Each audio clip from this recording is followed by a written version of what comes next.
श्री राधे राधे, हरे कृष्ण।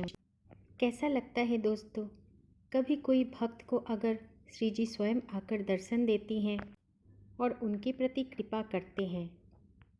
क्या आप सोच सकते हैं दोस्तों, श्री जी तभी दर्शन देती हैं या फिर कृपा करती हैं जब हमारी भक्ति में निष्ठा पूरी तरह से बन जाते हैं।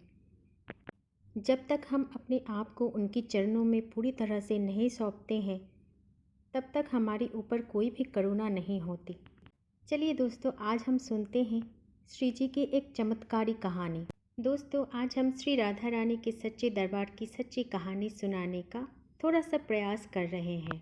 इसीलिए दोस्तों, आप सभी को इस कहानी को बड़े ध्यानपूर्वक सुनना चाहिए, क्योंकि हमारे शास्त्र में बहुत सारे ऐसे प्राचीन कथाएं ये बताती हैं कि कोई भी भगवान का चमत्कारी कहानी हो या भी कोई भी मंदिर हो या फिर कोई धार्मिक स्थान हो, दोस्तों शास्त्र ये कहते हैं कि पहले उसका महत्व हमें ज़रूर सुन लेनी चाहिए।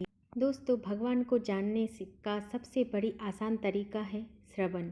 हम जितना कथन का श्रवण करेंगे उतना ही हम भगवान को जानने में समर्थ होंगे, क्योंकि जब तक हम भगवान का महत्व नहीं सुनेंगे या फिर नहीं पढ़ेंगे तब तक हम कोई भी चीज़ अच्छे से समझ नहीं पाएंगे और हमारे मन में भगवान के प्रति श्रद्धा नहीं जगेगा। इसीलिए हमें भगवान के कथन को श्रवण करना चाहिए।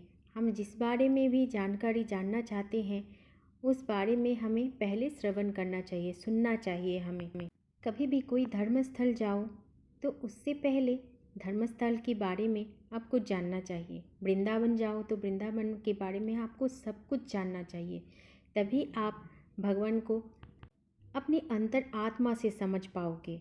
जब भी बरसाना जाओ, राधा रानी कौन है ये आपको जानना जरूरी है, तभी आप राधा रानी के चरण कमल को मन ही मन स्पर्श कर पाओगे वृंदावन जाकर। नहीं तो आप केवल श्री जी का मुखमंडल का ही दर्शन कर पाओगे, उनको स्मरण नहीं कर पाओगे। इसीलिए हमें श्रवण करना बहुत ज़रूरी है। अगर हमें राधा रानी जी की कृपा प्राप्त करना है तो उनकी लीलाएं हमें जानना पड़ेगा। चलिए दोस्तों, आज जानते हैं श्री जी की एक अद्भुत लीलाएं। वैसे तो दोस्तों, श्री जी कृपा बहुत कम करती हैं, लेकिन जिन पर कृपा करती हैं वो कृपा करती नहीं हैं, वो कृपा बरसा देती हैं और इसी कारण उनका नाम बरसाने वाली है। इसीलिए पहले आप महिमा जानें।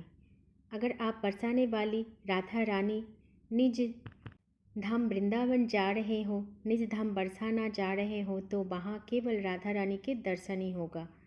बिना महिमा जाने आपको कोई भी फायदा नहीं होगा। दोस्तों, श्री राधा रानी की अपार कृपा भी प्राप्त करने के लिए हमें उनके बारे में श्रवण करना जरूरी है, जो हमारे बिगड़े हुए कामों को भी बना देते हैं।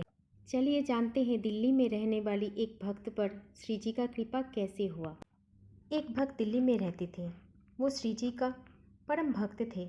उस भक्त को अपने मन ही मन एक संकल्प लिया और अपने मन ही मन एक इच्छा भी आप कह सकते हो, उनके मन में एक इच्छा आया कि उसका खुद का एक घर हो और उस घर का नाम वो रखेंगे श्यामा श्याम, क्योंकि भक्त के हर कार्य को भगवान देखते हैं। उस भक्त में ये भी इच्छा थी कि जब भी वो घर का नींव रखेंगे तो उस नींव के अंदर ब्रजरज रखना है। ऐसे ही कुछ भाव उस भक्त के मन में आया था। ऐसे ही सोचते सोचते कुछ समय बीत गया और 2-3 साल ऐसे ही चला गया और फिर देखते देखते उस भक्त का इच्छा भी पूरी हो गई, घर भी बनने लगा। लेकिन जो ब्रजरज की इच्छा थी वो बस टलती जा रही थी और इसी कारण वो भक्त बहुत उदास रहने लगी। पति घर तो बना रहे थे लेकिन ब्रज की रज अभी तक नहीं आया। ये सोचने लगी शायद राधा रानी की अपार कृपा हमारे भाग्य में ही नहीं है। ऐसा भी सोच ही रहा था। वो ऐसी भी सोच रही थी कि उसका सपना पूरा तो हो रहा है, लेकिन अभी तक ब्रज की रज नहीं ला पाई।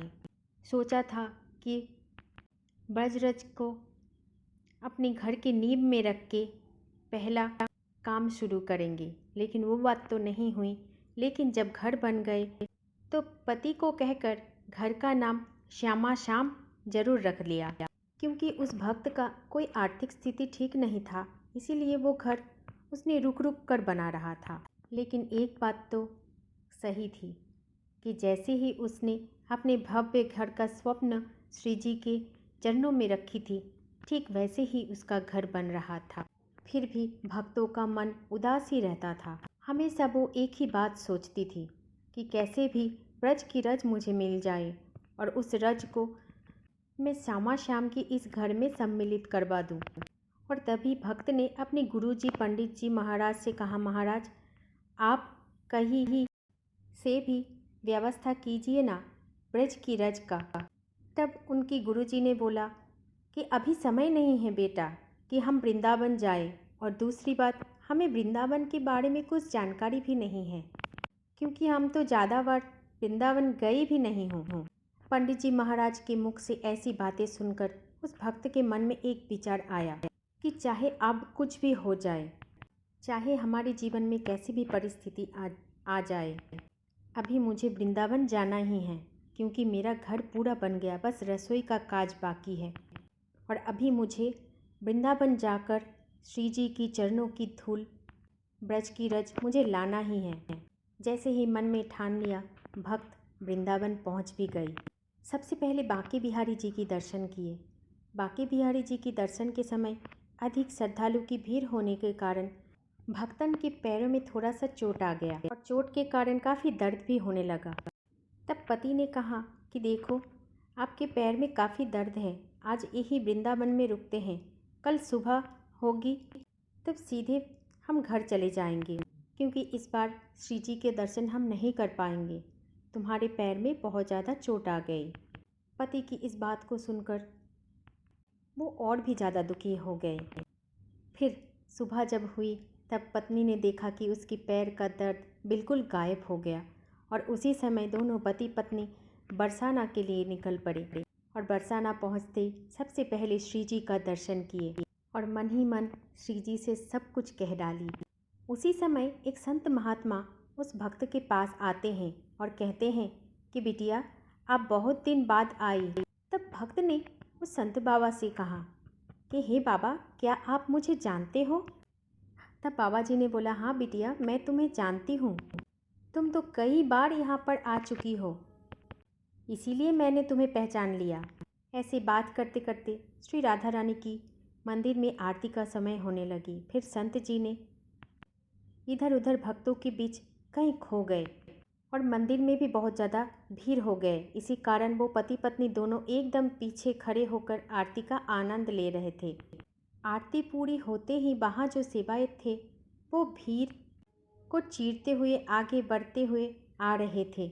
उस पति पत्नी के पास आकर रुक गए और उन सेवायत गोस्वामी जी के पास आरती की थाली थी और उस थाली में ब्रज की रज रखी हुई थी और उसी में आरती की जोत रखे हुए थे। सेवायत उस भक्त से कहने लगी, बिटिया, इस थाली में आप जो रज देख रही हो, ये रज मामूली नहीं है, ये साक्षात श्री राधा रानी के चरण की धूल है। इसे तू अपनी दुकान, मकान, कारखाने में लगा देना, तेरे घर में हमेशा राधा रानी किशोरी जी की कृपा बरसाने लगेंगे। और ये ले राधा रानी की प्रसाद।